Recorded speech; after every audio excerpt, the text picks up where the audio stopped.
Wow, wow, wow, wow, wow. Today is my mother and father's wedding anniversary. Aww. And I can think of no greater gift that they could ever receive than the leadership of Eddie Bernice Johnson. Eddie Bernice Johnson, to know her is to love her, and generations of Johnsons do.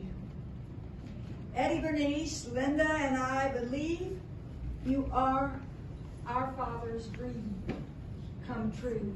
And Linda would have given everything to have been here with you this afternoon, but as you know, she was in a tragic house fire last Christmas, and she is making great progress, but then COVID got in the way.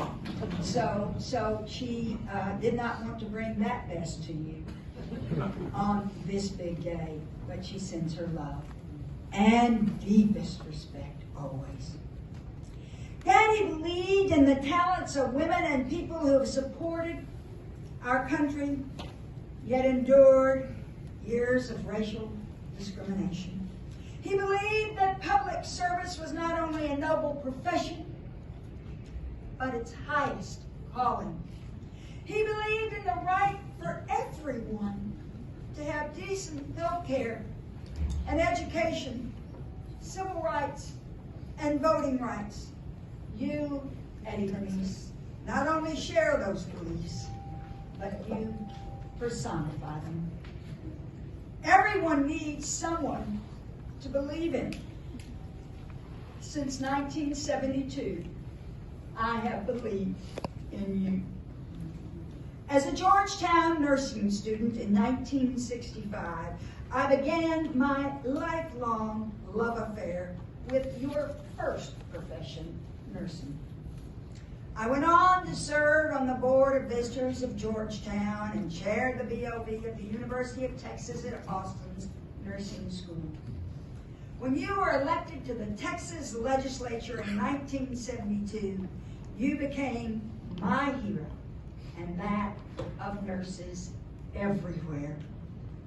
You pursued higher education in nursing and have advocated for the right and the opportunities for others to do the same.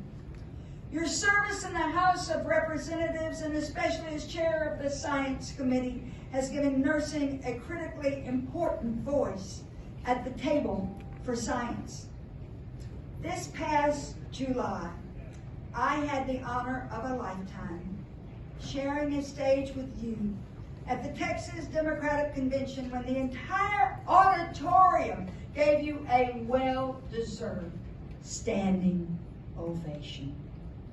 It meant the world to me to hear you praise my father, and I quote, "The Democratic president responsible for equal education, open housing, Medicare, Medicaid, voting rights, civil rights," and then you went on to say, "There's been no greater president." You share my father's last name, his political party, all but one initial, his home state, his belief in public service.